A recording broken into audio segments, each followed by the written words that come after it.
বন্ধুরা, এটাই তার শেষ বিশ্বকাপ। বয়স ৩৯, আর কেরিয়ারের শেষ মুহূর্তে এসেও সে দলকে কার হাতে জেতাচ্ছে।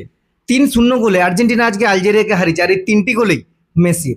মানে কেরিয়ারের শেষ মুহূর্তে এসে ৪০ বছর পেরোনোর আগেই তার একটা রেকর্ড বাকি ছিল হওয়া। বাকি সব রেকর্ড আগে করে নিয়েছে ভাই।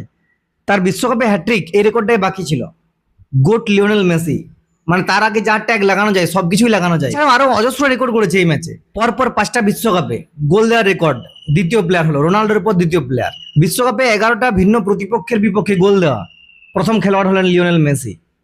আর সর্বোপরি পুরো ফিফা ওয়ার্ল্ড কাপ ইতিহাসের সর্বোচ্চ গোলদাতা এখন মেসি। দেখো বন্ধুরা, আপামর মেসি ভক্ত, মানে পৃথিবীর যত মেসি ভক্ত আছে তাদের স্বপ্নপূরণ কিন্তু 2022 বিশ্বকাপ জয়ের পরই হয়ে গেছিল।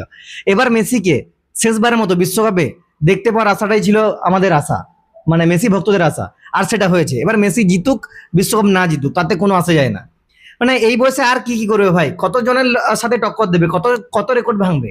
বন্ধুরা, বর্তমানে এখন অনেক ফুটবলার কি সোশ্যাল মিডিয়ায় ফ্যান ফলোয়িং, তাদের যে পোস্ট দিচ্ছে তাতে কত লাইক ভিউজ কমেন্ট, সেগুলো দেখে নাকি বিচার করা হয় কে বড় ফুটবলার। কিন্তু যদি মাঠের পারফরমেন্স দেখা হয়, মেসির থেকে আগে কেউ নেই ভাই কোনো দিক থেকে। সেটা গোল হোক, সেটা অ্যাসিস্ট হোক, সেটা প্লে মেকিং হোক, কোনো দিক থেকে মেসির আগে কেউ নেই ভাই।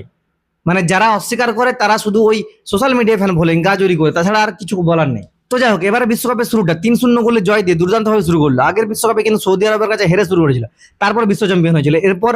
এবার কিন্তু জিতে শুরু করেছে। দেখা যাক এবার আর্জেন্টিনা টাইটেল ডিফেন্ড করতে পারে কিনা। আর এই টাইটেল ডিফেন্ড মাত্র একটা দলই করেছে ভাই ইতিহাসে, ব্রাজিল। তারা 1958 এবং 1962 পরপর দুবার জিতেছিল। এবারও কিন্তু সেই সুযোগ রয়েছে আর্জেন্টিনার কাছে। তবে দেখা যাক, যদি হয় ভালোই হবে, আর না হলেও ভাই কোনো আসা যায় না, মেসি ভক্তদের জন্য কোনো আসা যায় না।